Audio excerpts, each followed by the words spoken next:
ఐశ్వర్యం అంటే ఏమనుకుంటారు అందరూ? ధనము, సంపదలు, ఆస్తులు, అంతస్తులు అని అనుకుంటారు. కానీ నిజమైన ఐశ్వర్యం ఏమిటి అంటే, ఏ మనిషి అయితే శరీరం విడిచే నాటికి సంపూర్ణమైన ఆరోగ్యంతో జీవిస్తూ ఉంటాడో అదే నిజమైన ఐశ్వర్యం. ఏ మనిషి అయితే మరి శరీరం విడిచే నాటికి సంపూర్ణమైన ఆనందంతో జీవిస్తూ ఉంటాడో అదే ఐశ్వర్యం. ఏ మనిషి అయితే శరీరం విడిచే నాటికి సంపూర్ణమైన ఆధ్యాత్మిక జ్ఞానం కలిగి ఉంటాడో అదే ఐశ్వర్యం. అతడే ఐశ్వర్యవంతుడు. దీన్నే సంపూర్ణ ఐశ్వర్యం అంటారు.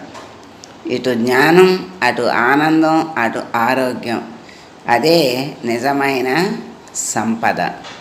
అంతేగాని చనిపోయేంత వరకు సంపాదిస్తూ పోతూ సంపాదించిందంతా వైద్యాలయానికి పోయటం కాదు ఐశ్వర్యం అంటే.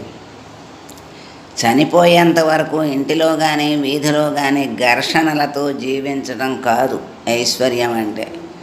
చనిపోయేంత వరకు సంపాదించిన ధనం వల్ల శత్రువులను, ఈర్ష్యాపరులను ఏర్పరచుకొని ఎవరు నాకు హాని తెలపడతారో అని భయంతో జీవించటం కాదు ఐశ్వర్యం అంటే.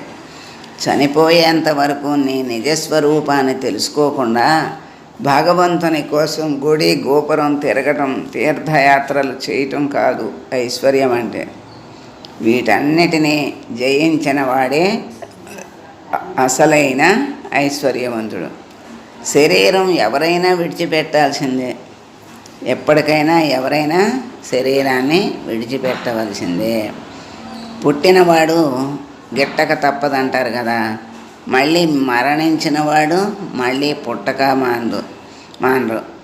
ఆత్మ అవినాశి అంటే నాశము లేనిది. ఆత్మకు చావు లేదు, పుట్టుక లేదు. కానీ ఉన్నదంతా ఈ చావు పుట్టుకలు ఇవన్నీ కూడా శరీరానికి. అది తెలియక నేను నాది అంటూ వ్యామోహానికి గురై బాధపడుతున్నారు అందరూ. ఈ జీవితంలో ఏ విధంగా ఆరోగ్యవంతునిగా జీవించాలో, ఏ విధంగా ఆనందంగా జీవించాలో, ఏ విధంగా ఐశ్వర్యవంతునిగా జీవించాలో, ఏ విధంగా ఆధ్యాత్మికంగా జ్ఞానంతో జీవించాలో తెలియజేసేదే యోగ సాధన. యోగము అంటే కలయిక. ఏ కలయిక? జీవాత్మ పరమాత్మ కలయికే అసలైన యోగం. ఆ యోగంని మరి ఎవరైతే సాధన చేసి ఆ పరమాత్మని తెలుసుకుని అనుసరించి మరి ఆ పరమాత్మని పొందుతారో వాళ్ళే నిజమైన అసలైన ఐశ్వర్యం అదే.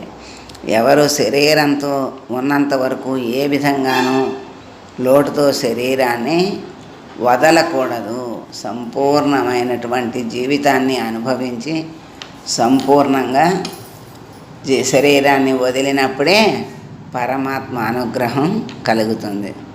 సర్వం శ్రీకృష్ణార్పణమస్తు. లోకా సమస్తా సుఖినో భవంతు.